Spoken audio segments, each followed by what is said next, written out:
sense of native speaker norms? That's a question for TEFLologists.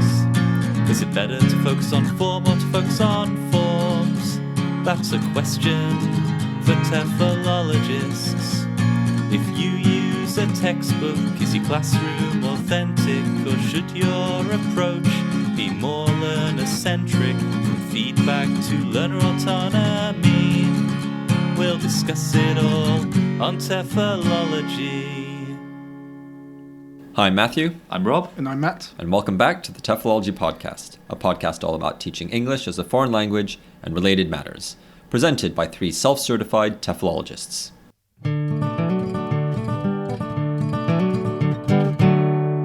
TEFL Cultures. So for this week's TEFL Culture, I'd like to talk about the Michel Thomas Method. Okay. Are you familiar with the method or the man? Nope. Neither. Okay, so this was suggested on Twitter quite a while ago, actually, maybe a year ago, by Chris Cooper, who we've now met in person too. Hello, Chris, if you're listening.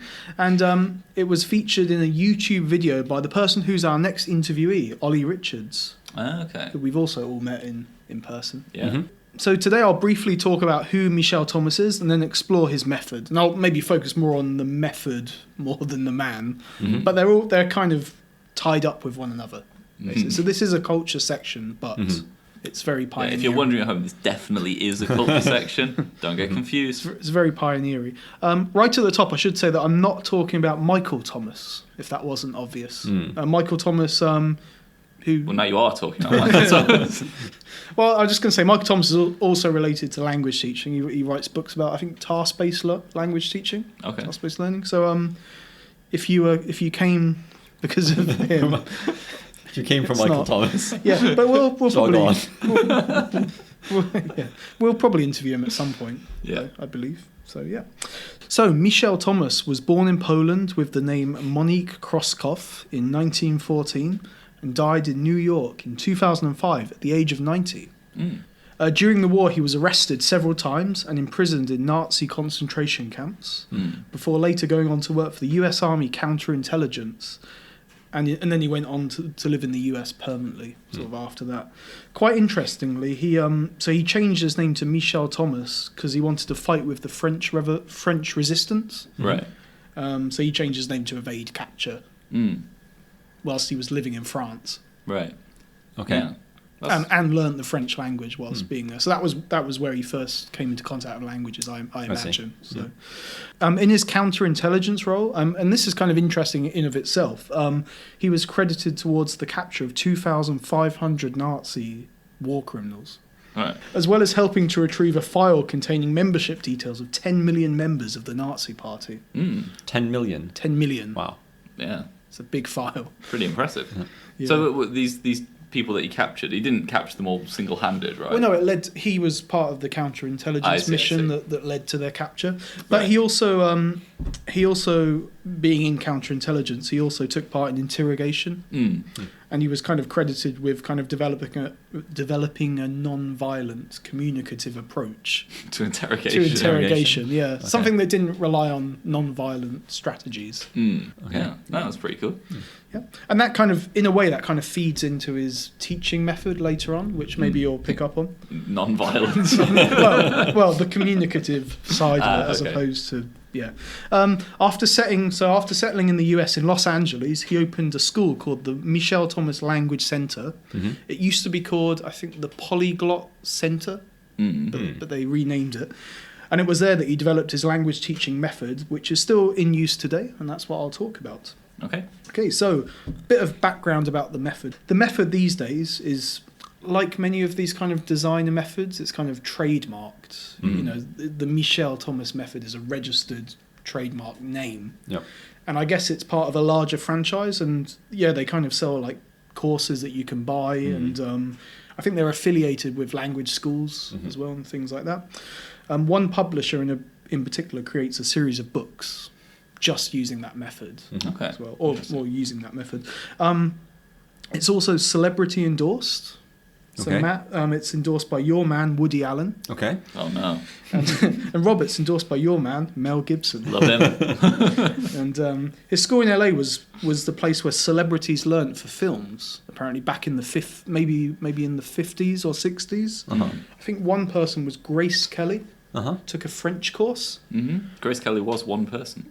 Was it Grace Kelly? Grace Jones? No, Grace Kelly. Grace Kelly. Took a French course to learn French for a film. I'm not sure what film that would be. And apparently, people paid upwards of £10,000 a time for this For a course. Yeah, Not for a class. Well, yeah. This method, according to The Guardian's Anthea Lipset, was only released publicly in 1997. So until 1997, it was kind of a closely guarded secret, this method. It was only used in his school. Yeah, I'm seeing a lot of parallels here with Scientology. Why is that? Well, the sort of celebrity focus, the carefully guarded secret that was reeleased, you know. That's it could be. Charismatic Front man, originator, the trademarked stuff. Interrogation. Yes. Interesting. Yeah, I didn't pick up on that actually. Yeah. So it was released. There was a documentary by the BBC called "The Language Master." And it's on YouTube actually, and we'll provide a link to it. I watched it earlier today. It's really interesting actually. I think it's quite. I'll say a bit about that later. But it was through that documentary that it became more kind of publicly aware. Before then, like anything to do with this approach was kind of locked up and heavily guarded in his school at the time, and he never really wanted to kind of let academics into the method. He always kept this a closely guarded secret, and even to his death, he didn't really want people prying into his approach. He's a polyglot. He's a very successful polyglot, which kind of feeds into our next interview with Ollie Richards, and this is very much his personal take on learning, I guess. Right. So Michel believed that anybody can learn languages through his method, naturally, and that there was no such thing as a bad student, only a bad teacher. So that kind of flies in the face of kind of more motivation. more up-to-date beliefs about Truth. Reality. And he also believed that all learning is down to quality of the teacher and the teaching, not the student. Right. So you can put a so-called bad student in front of him, and through his method, they'd still be able to come away with some language, some new language. Okay, very confident. Yep. So on his website, when you click on what is the Michel Thomas Method, you get, a quote or a little introduction. The greatest barrier to any form of learning is stress. Stress from worrying about remembering what you are being taught, stress from being afraid to make a mistake, and stress from failing. This does sound very Hubbard-esque, I have to say. Yeah. Well, I was thinking it sounds a bit Krashen-esque, actually. Also, A bit effective filtery. Yeah. With the Michel Thomas Method, all the attention is focused on removing stress and tension from the learning environment. Through the instructional method, the teacher takes on full responsibility of your understanding and therefore your remembering of what is being taught. What do you think of that? I don't know what that means. I understand the first bit. I don't. The teacher takes on full responsibility for your understanding. Yeah. What does that mean? And you're remembering. They remember it for you and then say it at you? Well, so let's look a little bit about how that would look like. So on the part of the student, firstly. So the students must be as relaxed as possible. Well, it's getting a bit suggestipedia-y here. Must be as relaxed as possible. And in the video I watched, they kind of push all the desks to one side. They bring out comfy chairs. Yeah. They at one point they lay a rug out on the floor.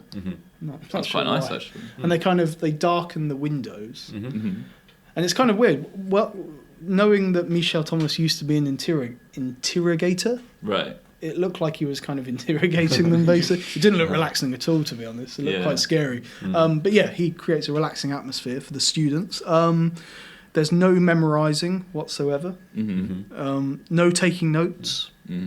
No homework. No writing of any sort. Yeah. No mental reviewing at the end of the day. I don't know how he'd kind of stop that. Just not giving them. Yeah. And memorising as well. How do you... does he mean no drilling? So I assume no rote learning. Yeah. Right. Memory must play a part. At some level, right? Yeah. And overall, no effort, pretty much. He didn't want the learners to have any feeling of effort on their part as well. So that's kind of what he meant by the teacher taking on all the responsibility in that sense. And apparently, if the students forgot something, he said that was the fault of the teacher, not the student. If you're forgetting something, the teacher's not done their job well. Do you think maybe this is part of just really, really focusing on removing the affective filter, just reminding the students that it's like anything that goes wrong, it's not your fault, it's my fault. And even if maybe the teacher is expecting the student to do some of the work, just giving them the feeling that if a mistake happens, it's not your fault. So all responsibility is on the teacher, and some people have described it as like riding a train, where unlike a bicycle, you don't have to put in any work in order to move. The teacher is going to kind of just take you along this journey. And they kind of, what they do is they build, or they add something, you repeat it, they'll add something else. And they kind of do this, they follow this kind of structure where they build, add something, repeat, that kind of thing. It's very audiolingual. There's a lot of listening to what the teacher says and then saying something back. There's obviously no reading involved, no writing. It's also time sensitive as well. So the courses are taught in a very short amount of time, ideally four days a week. It's very immersive, and they kind of work in kind of smaller blocks of study. So it's not really a method that you'd apply over a long period of time, for example. Right. Of the learning environment, there are 3 core components. So the first one is analysis. So if an analysis of the target material is correct, both the teaching and the learning will be successful and easier. Isolating and structuring the most generalizable and applicable information to teach, so that there's a logical progression in skills, knowledge, and concepts. And that makes sense, yeah. And the determining of the best way of presenting skills, knowledge, and concepts to students so that learning is facilitated. So that's a big one. Yeah, but it just sounds like very general. Be a good teacher. I'm not sure what he meant by analysis. So this was actually from a book written about his method by a scholar, I believe, an education scholar. Yeah, it's hard to know what that means exactly, but these were some of the core concepts. Without going into too much detail about the methods itself, so I watched a video of Ollie actually experiencing this method. So I'll talk a little bit about how that kind of looked, basically. So Ollie learnt Korean over 4 days, not the whole language, but he did a 4-day crash course, and by the end of it, he could recall and say some phrases. The way that these courses are sold these days seems to be that people buy the course and listen to others being recorded learning the language. So you're kind of listening into a lesson being held. So you get to hear 2 or 3 other learners learning, and then it kind of cuts to you, and you have to do something as well. Right. But they are listening courses essentially. But you get to listen along with other, I guess, successful learners learning, which I thought was quite interesting. From what I saw in the video, the method makes use of a lot of the learner's L1. So I should say at the beginning that this is not about learning English. This is about potentially English learners learning foreign languages. Okay. I mean, it could assume be used for any language. I don't see why not. Yeah. From any language. But they use a lot of the L1. They rely a lot on the learner's L1 to explain things. It's kind of focused more on conversational phrases rather than like grammatical structures and what we kind of know as a kind of a logical, in air quotes, progression of grammatical structures. And it seemed to be that the teacher... Now, this is kind of where the responsibility thing comes in. The teacher had to be really reactive to the output of the student, and it was their responsibility to kind of go back a notch or take it up a notch, and they had to kind of be really reactive in the moment as well. What do you think about that? I mean, I think as a basic principle, it seems good for the teacher to be aware of what the student's doing and react to that in terms of giving feedback. But I think it also depends on what they're asking the student to do. Is the focus just on the students sort of repeating these phrases in this functional language? Is there any sort of interaction built into it? They didn't see, in the video I saw, and this is only in the video I saw, there wasn't any interaction. It was more the teacher saying, Ollie, how would you say, if I wanted to say, how much is the train ticket to Mm-hmm. London, for example? How would you say that in Korean? Yeah, and then them repeating it back in Korean. Is there correction at that point if there's a mistake? There was, and there was a Korean speaker there as well. Mm-hmm. It's very focused on pronunciation too. Yeah. Getting the right pronunciation. Right. And they had a What even Korean. is that? Well, good question. I mean, it sounds a little bit to me like it's appealing to people who maybe don't really know much about language learning. Like in terms of if like the average person who maybe hasn't thought much about language learning or isn't involved with language learning, if they're told I'm going to teach you how to speak Korean in a few days, and you go through experience of maybe repeating some phrases, maybe like substitution drills. So instead of how much is the train to London, how much is the bus to Oxford? You produce that sentence, which you haven't heard before. That probably gives you a feeling of accomplishment. Like, I didn't hear that sentence, but I was able to make it. Yeah. That's what seemed to happen at the end. Like they could both of the people, Ollie and another woman, they could both say phrases they couldn't say at the beginning of the week. And they could both, when they were asked to recall random phrases using some of the language they've learned, they could put it together and... Yeah.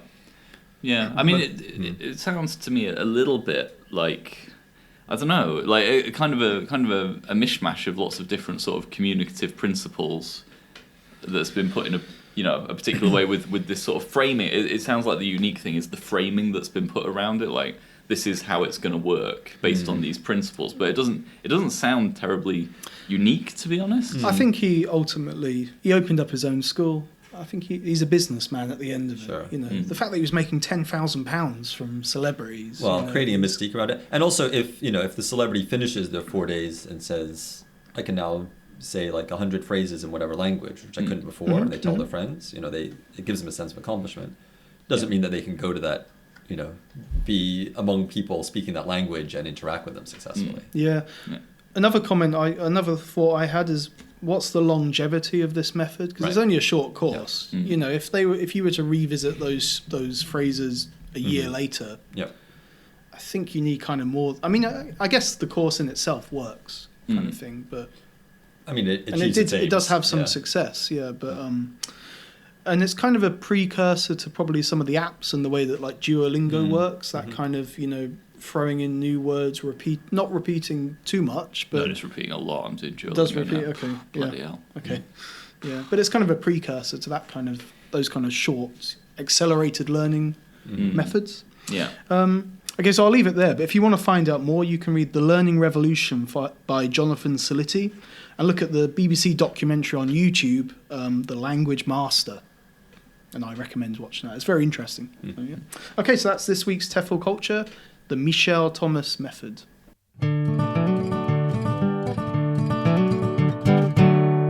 TEFL News. Okay, so, for this episode's TEFL News, well, first of all, how was your summer? Oh. Our news. Yes. Pretty uneventful, really. Didn't really get up to much. I was hoping to do a lot more writing, and of course that never materializes often. I should say thank you for listening to our Pansig interviews that we put out. We did do that over the summer. So they're still out there, so take a listen if you haven't already.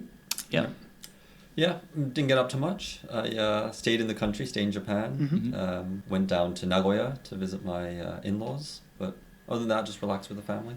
All right. How about you, Rob? My Funny summer... you should ask. Funny shot, but my summer was spent in the UK, where I attended the British Association of Applied Linguistics Conference 2019, or BAAL 2019. And I thought maybe we could just talk about it and maybe compare it to other conferences we've been to. Of course, only I went to this one, but I think it'd be interesting to sort of compare it to our other experiences. Okay.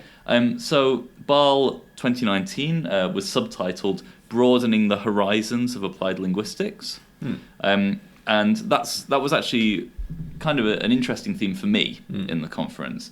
It was held at Manchester Metropolitan University from Thursday the 29th to Saturday the 31st of August 2019. Yeah, broadening the horizons of applied linguistics. When someone says applied linguistics to you, what do you think of? I mean, I already think of a pretty broad field, I suppose. Right. Yeah.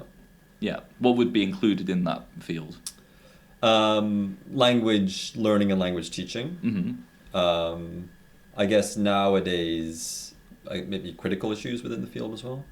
Right. Okay. I always find it easier to just switch the words around, like linguistics applied. So how does language apply across many different walks of life? Right. So Yeah. how does basically. Yeah. Okay. Yeah, so other conferences that I've been to, at least, nearly all in Japan, which would be the Japan Association of Language Teaching, JASET as well, and then various smaller sort of SIG conferences or pan-SIG conferences, are focused very narrowly on language learning and teaching and kind of policy issues and things like that, sort of related issues. Teaching English as a foreign language and related issues, you might say. BAAL, for me, was really eye-opening in seeing the breadth of people who consider themselves applied linguists. So the first thing that sort of clued me into this was the first plenary talk by Tim Grant, which was about forensic linguistics. Have you come across that before? Only by name. I don't really know much about it. Yeah, a little bit. I mean, the idea of using linguistics to uncover issues that you would normally look at in forensics. Right, yeah, exactly. And so I thought this was a really fascinating talk. It was all about how, like, kind of analysis of data, of linguistic data, can help the police to solve crimes, and sort of training, undercover policemen to infiltrate, but police officers, I should say, to infiltrate online sort of dark web communities and things like that. And yeah, I mean, that for me was a really, surprising application of linguistics, and not something I would have considered part of applied linguistics. And I think there was a sense of a bit of jealousy in the room at all the rest of the audience, all language teachers kind of thinking, I wish I was doing that job. Was it mostly language teachers, do you think? Or? Well, I don't know. That seems to have been the major constituency. But there were people from all sort of walks of linguistics. Yeah. Right. And so following that, I tried to attend as many different types of talk as I could on various different topics. So there were several that I went to about policy, about language policy, for example, in India, China, and so on, which were very interesting. There were a couple about journals and things like that. Okay. The kind of language policies of journals. There was one by Jim McKinley about language policies of journals. So, what model of language should you use to submit to the journal, that kind of thing. And I went to one which was by Chris Anderson of Canterbury Christ Church University, who was talking about gentrification in Margate, which, again, is not something you would necessarily think of in applied linguistics, but it was all about, people coming from London down to these seaside towns, and it was about the kind of the rhetoric surrounding those social changes. So these metaphors of, we're cleaning this place up, we're getting rid of all the rubbish, and it's kind of the people there and the town and all what was there originally, being seen as this the dead wood that needs to be all cut out and replaced by all this nice new stuff. I've been to Margate. I kind of know what he's talking about, but yeah. I read somewhere recently that that kind of backs it up in a way that 8 of the most impoverished. They eat a lot of porridge in Margate. Most of the 10 poorest places in the UK are seaside towns. Yes. My hometown is not one of them. So it's not necessarily the idea of economic rejuvenation that he was talking about, but the rhetoric surrounding, people coming down from London and having this very kind of negative attitude to the people who already live there, and talking about, we're cleaning it up, we're replacing it, we're, that kind of thing. So that was really, really interesting, and again, something very different from what I would consider generally part of applied linguistics. In terms of the actual kind of the makeup of the conference, I think that compared to, for example, JALT has a lot of first-time speakers. A lot of people in the middle of projects, doing an MA thesis, something like that, who are presenting, something that's on the way to completion but not quite there yet. Have you come across that in conferences before? Yeah. And at BAAL, it seemed to be like a lot more, established researchers presenting their findings. I went to a couple of PhD student talks, which were quite interesting, but they were more, process rather than product at that point. They were still working out what they were doing, and they were presenting their methodology and things like that. But yeah, it did seem to be a lot more, people who are established presenting, the final version of whatever they've been working on. You've been to, Matt, you've been to which one? TEFL. I've never been to TEFLology, I think they call it. I've been to TESOL, which runs sort of near TEFLology. Right. And I've been to TEFL in the UK. Yeah. So what were your experiences of TESOL?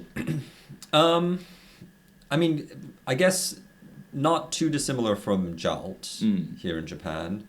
Larger scale, and maybe it's a bigger conference, so maybe covering a wider range of subfields. Right. And the plenary speakers, they invite speakers maybe not necessarily involved in language learning or language teaching, which was interesting. Yeah. So I think in the minds of most people, applied linguistics and language teaching are kind of synonymous. But my understanding of the field changed quite a lot from being at BAAL, because there was still a lot of language teaching stuff, but there were also a lot of people who were not connected to it at all. They were in discourse analysis or various different areas, and I think that's quite valuable. And I got a lot out of it as a teacher. It gave me a much broader idea of what the horizons of applied linguistics are. Okay. That's interesting. Yeah, I mean, as I said at the beginning, I sort of considered it a broad field anyway, but from what you said, it's maybe even broader than I knew. Yeah. So one of the things I've been sort of enjoying about my PhD is reading outside of ELT, but finding a lot of commonalities as well. And it's just finding a whole new body of references and people, and it's nice to make those connections. And that's what I was kind of trying to get at. And I can't say how experiencing these kinds of things will directly affect my teaching, but I think, like I say, reading outside the field, going to see what other people are doing in different areas, it does influence the way you think about things. Right. It helps you understand your position within that larger field. Sure. Yeah. So, if any listeners are interested, it's on every year. And that's this episode, TEFL News.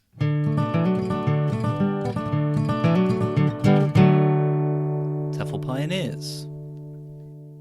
For this episode's TEFL Pioneer, I'd like to talk about a man called James Summers. You heard of James Summers? He doesn't start the Somerville School or something, did he? Nope. Okay. Or no, I don't think so. No.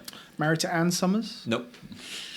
He was born 5th of July, 1828, in Lichfield, Staffordshire. I was there earlier this year. Oh, really? I was in Lichfield, What's Lichfield all about? It's that's where Samuel Johnson's. He's got a plaque. Samuel Johnson was the first. He wrote the first dictionary, I think. Okay.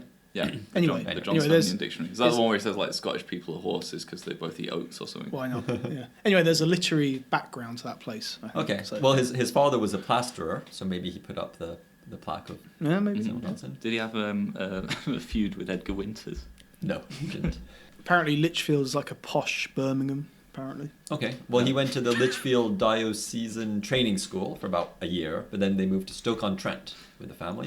Classic. And he started his teaching career there at a national school, the National School of Stoke-on-Trent. In 1848, he was hired by Reverend Vincent John Stanton to be a tutor at St. Paul's College in Hong Kong, where he taught general subjects including history and religious studies. He used a book called Help to Reading the Bible in his religious class when he was teaching young Hong Kong children. And that'll become important later on. In 1849, this is the sort of most exciting part of James Summers' life, he was at the center of a tense diplomatic standoff. So he was in Hong Kong, but he took a little trip to Macau, and he failed to doff his hat in respect at a Catholic Corpus Christi festival procession, which is not a good thing. He was arrested. I think maybe the Portuguese at the time were in control of Macau. Mm-hmm. Captain Henry Keppel of the HMS Meander had to request for Summers' release, but he was refused. Mm-hmm. And the captain then led a rescue party to make an assault on the jail where James Summers was being held. Wow. Yeah. It's a nice name for a vessel.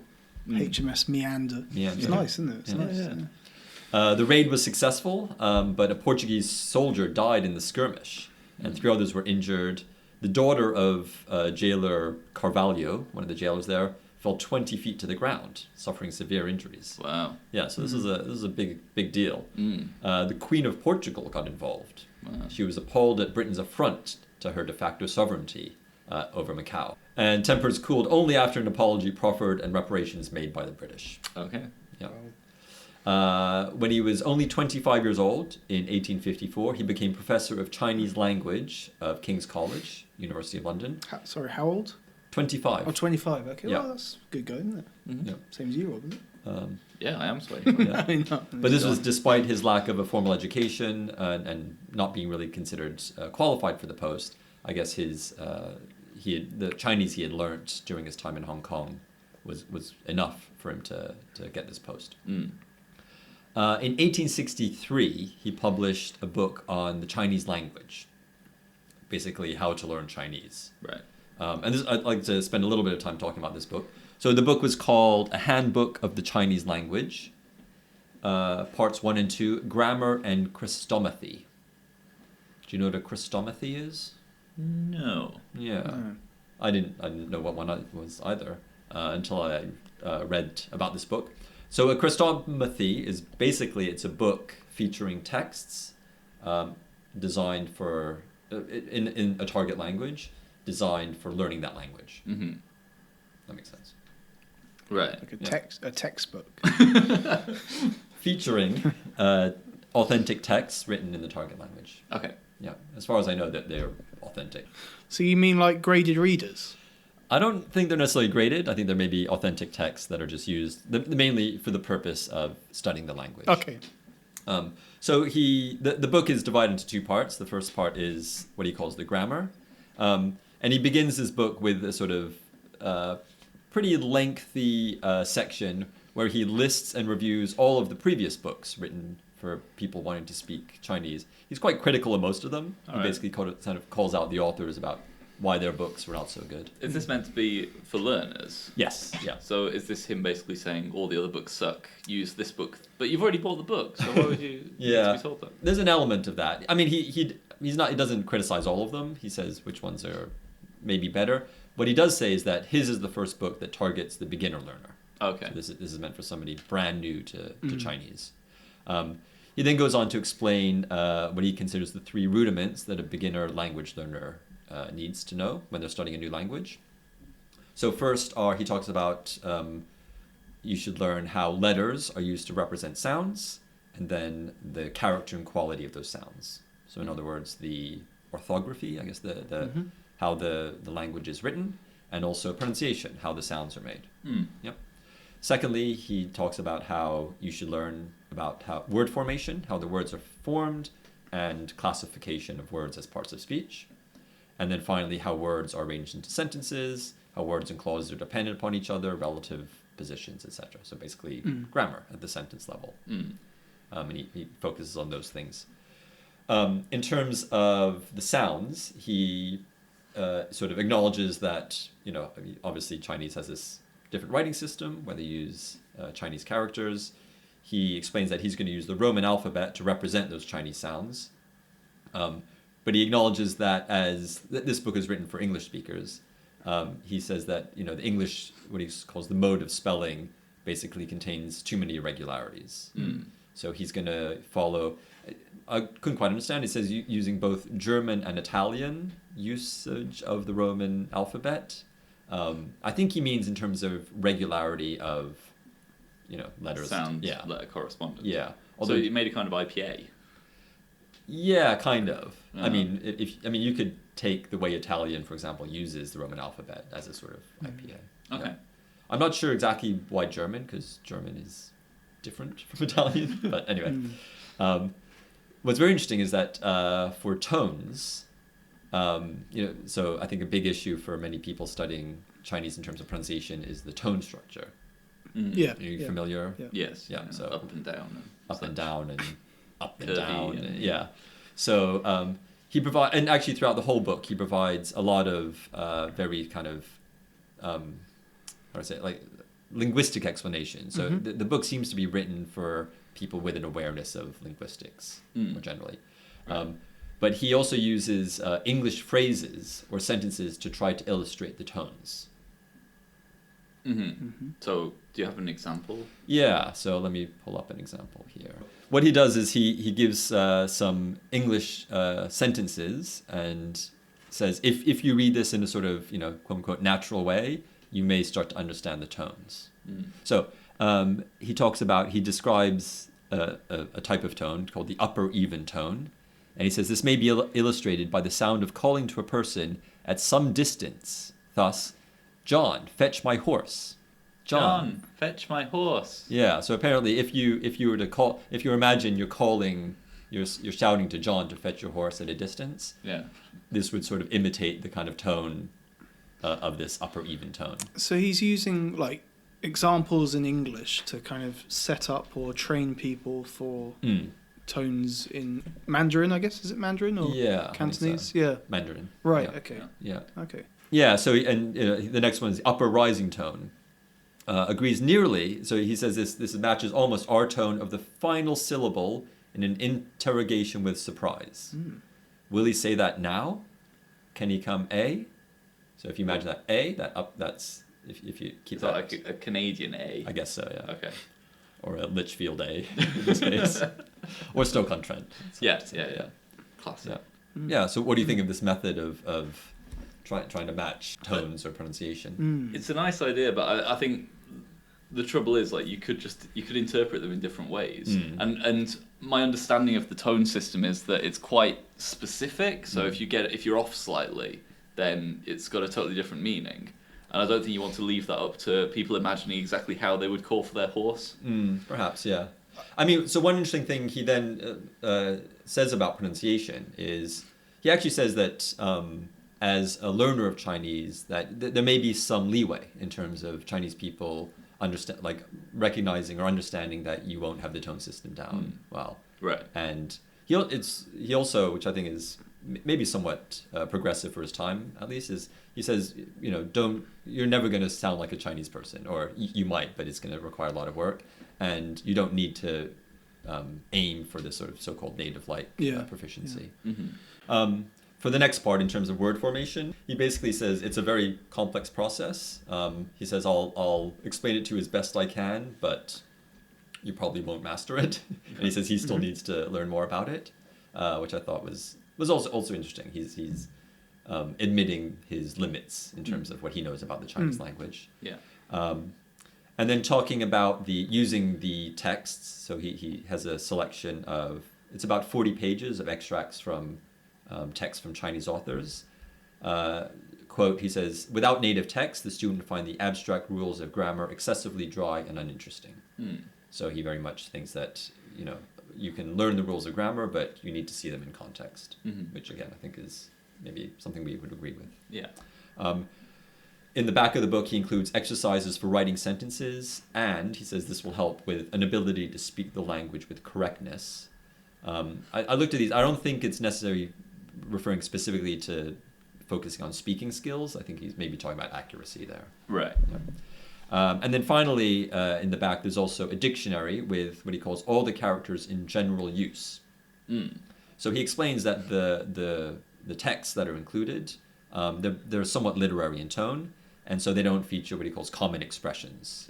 And so what he puts into this dictionary is basically daily life expressions that you would be able to use in your everyday life. Right. Yeah. Maybe kind of similar to, I think Paul Nation has a list of phrases that he suggests, learn these before you go to the country. Okay. Sorry, what sort of year are we talking here? This book was in 1863. Okay.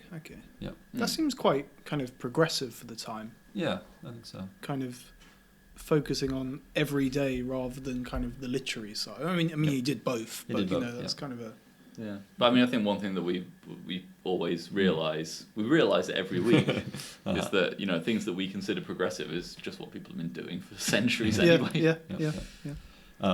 So this is very much meant as a self-study book. So the student should be able to just work through the book and learn the language. He suggests that the student read aloud from the book, using all these pronunciation tips that he's given.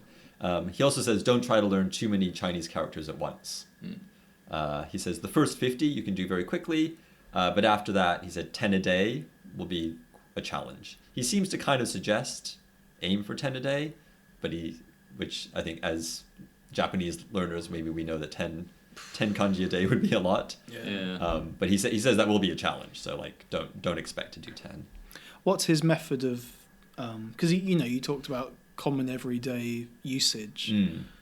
You know, there are other methods, aren't there, for kind of introducing the different, is it cognates? So yeah, I wonder how if his selection of these kanji was kind of influenced by the way that they were constructed. Or... Yeah. I haven't read the whole book, so I'm not sure exactly if he does break down the characters in terms of the radicals and everything. But perhaps radicals. That's the word.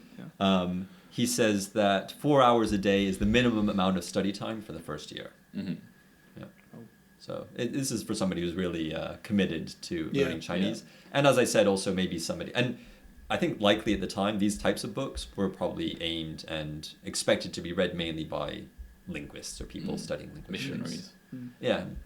So when he says study 10 a day, like... They say that to be able to read like a newspaper, at least in Japanese, you need to learn about 2,000 kanji, which is intermediate fluency, right? Yeah. So yes, well, like I said, he admits that's a challenge. Like that is he.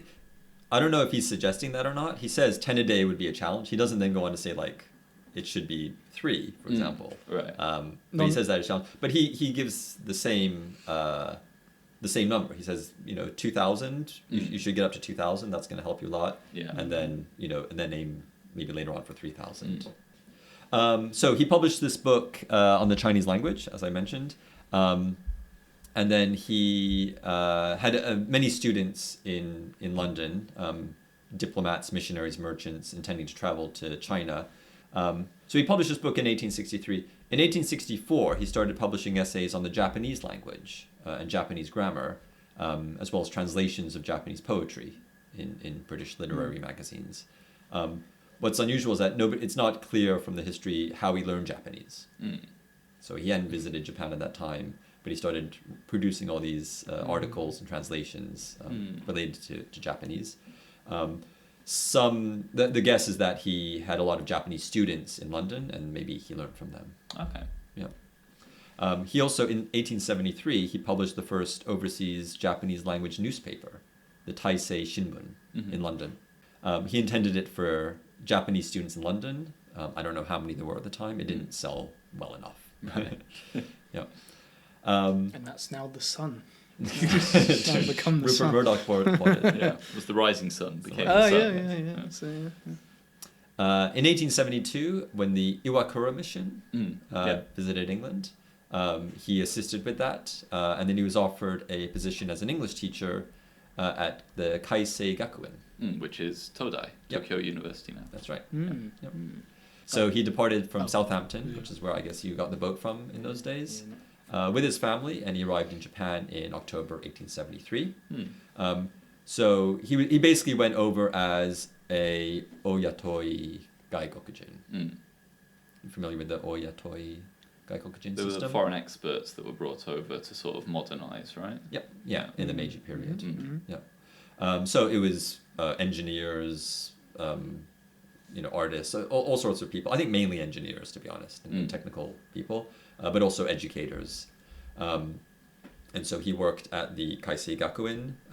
He continued to use texts for his teaching. He used Shakespeare, Milton. His students included, prime ministers, artists, diplomats, etc. Yeah.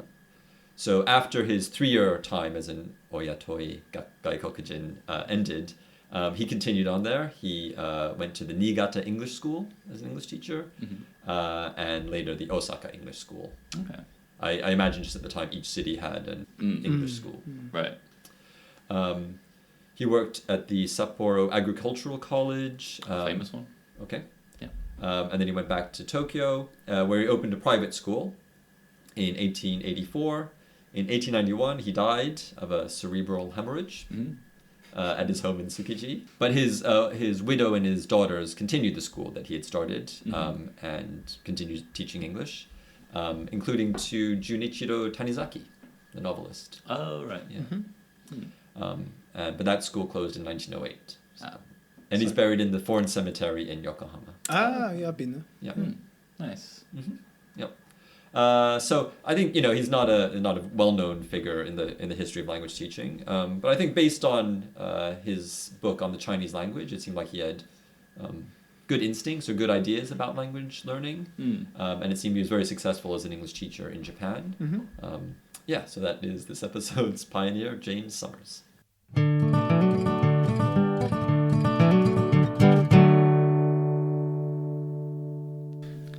Thank you very much for listening to today's episode. And as always, we always tell you this every episode. We're on Twitter at TEFLology. We have our Facebook page, the TEFLology Podcast. We also have a website, TEFLology-podcast.com. We still have a book out there. It's on Amazon. What's it called, Rob? It's called Podcasting and Professional Development, a guide for English language teachers. So it's still out there. So if you'd like to support the show directly, you can buy a copy of that. Very reasonable price.